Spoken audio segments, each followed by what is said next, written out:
This week, Russians around the world celebrated Victory Day to mark the 72nd anniversary of the defeat of the Nazis in the Great Patriotic War.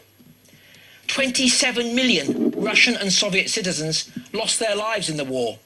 But today, the absolutely crucial role of the Soviet Union in defeating the darkest forces ever known in history is deliberately downplayed in the West, with fiercely anti-Russian neocon commentators claiming that the Soviet Union was equally to blame with the Nazis for World War II.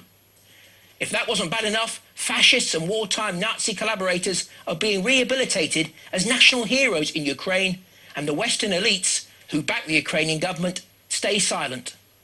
Joining me now to discuss how history is being rewritten to suit current anti-Russian political agendas is Alex Gordon, the former president of the RMT Union. Alex, a very warm welcome on board the Sputnik. Thanks for coming on.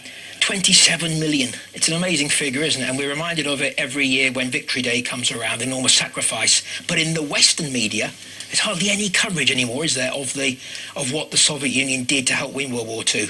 Why is that, do you think? Is it because of geopolitics, or is there any other factors at play here? There's a long-term political project that's been going on for many years, many decades, but has been intensified in the last half a decade to revise the history of the defeat of fascism in the Second World War. There's no doubt about that. You can see that project being rolled out in academia. There are publishing houses bringing out books, and, you know, it seems invidious to mention one, but Jonathan Snyder's book Bloodlands, which purports to be a history of Central Europe in the immediate period preceding and during and in the aftermath of the Second World War, is a distortion of the true record. And clearly it's really important to be able to tell the truth about what happened. And there is a bit of a disconnect, isn't there, between what you could call the people on this issue, because I think most ordinary people in Britain do acknowledge the amazing role that the Soviet Union played, and the elites, because it really is these sort of elite commentators, these establishment historians, isn't it, who are pushing this drive to rewrite history, and they're focusing in particular a lot, aren't they, on this Molotov-Ribbentrop Pact, and saying, you know, between Nazi Germany and the Soviet Union in August 39, and saying, look, there you go, the Soviet Union signed a pact with Hitler, they're equally responsible for World War II. How do we kind of respond to that?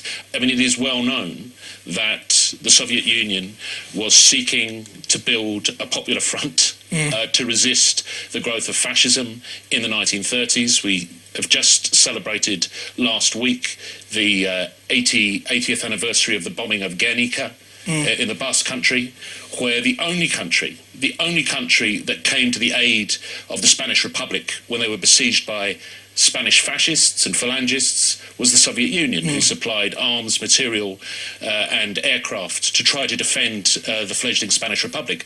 But of course, the Western democracies didn't want to come to the aid of the Spanish Republic, and they didn't want to join any kind of popular front against fascism which involved the Soviet Union, because they regarded the Soviet Union as a greater threat than Nazi-fascist Germany and fascist Italy. And I suppose the second part of the neocon attempt to rewrite history was to try to make out that what happened in Eastern Europe was the Nazis were defeated, but they were just replaced by an equally repressive system brought in by the Soviet Union in those countries that were liberated by the Red Army. And so basically the argument they're saying is, well, what happened was that the Poles and the Hungarians and the Czechs, etc., just replaced one repressor with another. Well, it's a complete revision of history, a complete distortion of the truth, of the true record of history.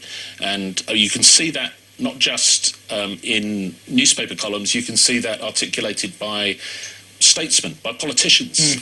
So, for example, the Ukrainian foreign minister the other year referred to the occupation of the Ukraine by the Red Army in 19... Liberation's been airbrushed out of history. Not liberation, no. Occupation. Now, I mean, let's be clear. The Ukraine was a republic of the Soviet Union. It was occupied by the Nazis, and it was liberated by the Red Army at the cost of millions in numerous battles from Sevastopol to Odessa, to Dnipropetrovsk, to finally the taking of Kiev and the push eastwards. And that fight to exterminate fascism in the Ukraine had to continue after the fall of Berlin, after the fall of Hitler. It continued for many years, while the West gave free passage and refuge to known Nazi collaborators from the Ukraine, in Britain, in Canada, and in the United States, including people like Demjanjuk, who've recently been put on trial and found guilty of having participated in the concentration camp massacres, but many, many others as well. I mean, we're even seeing now an attempt in the Ukraine to prosecute a 94-year-old Red Army veteran, a Jewish Red Army veteran, Boris Stekler, who in 1952, as a Red Army officer, carried out his duty in extinguishing a member of the Ukrainian insurgent army, a Banderite, a Nazi collaborator. And it's essential that we hold on to the true record of the glorious record of the Red Army in defeating the fascist menace, the fascist disaster, in liberating Auschwitz on the 27th of January. You know, we should remember that every year, that it was the Red Army soldiers... That's not coming over, is it, Alex? I mean, when we have the Holocaust Memorial Days, but it's as if the Red Army weren't there. It's almost as if, you know, we, the West, liberated these terrible death camps. The Red Army role, again, is being airbrushed out of history, isn't it? Yes, and indeed, the Russian president was not even invited 2 years ago to the commemoration of the liberation of Auschwitz. So, I mean, there is an appalling crime against history being perpetrated at the moment. I mean, I think we should be confident that it won't succeed. The study of history is not something that can simply be airbrushed out by the mainstream media. The true historical record is there. People study it. People will write about it, and people will tell the truth about it. And we should be confident that we have the truth on our side.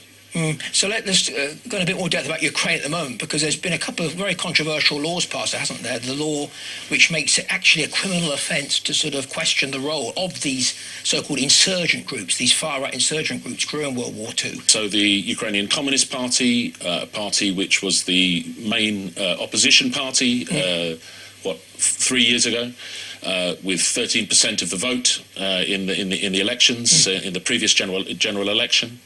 A party has now been banned. All communist symbols, including hammers and sickles, red flags, or any other associated symbol, has been officially banned in the Ukraine, and carries a criminal sentence of punishment for flying it. And we saw that on the 9th of May this year, when Ukrainian citizens who want to celebrate Victory Day, who want to celebrate the great role of Ukrainians in the Red Army in fighting to defeat fascism, came out on the streets in cities across the Ukraine, wearing red and carrying symbols, including the St. George's ribbon, the black and yellow St. George's ribbon, to commemorate the great sacrifice of the Red Army. And there have been street fights between Nazi sympathisers, far-right Ukrainian nationalists in Dnipropetrovsk, in Kiev, in Odessa. But the interesting thing, I think, this year is that in spite of the terror tactics, really, against those who want to celebrate the true tradition of communism and the contribution of communism to the defeat of fascism in Ukraine, despite the terror tactics used against them for the last 2 years, people are fighting back. And we saw veterans, we saw young people, we saw women coming out proudly and refusing to be threatened, refusing to even back down when they were faced with physical violence.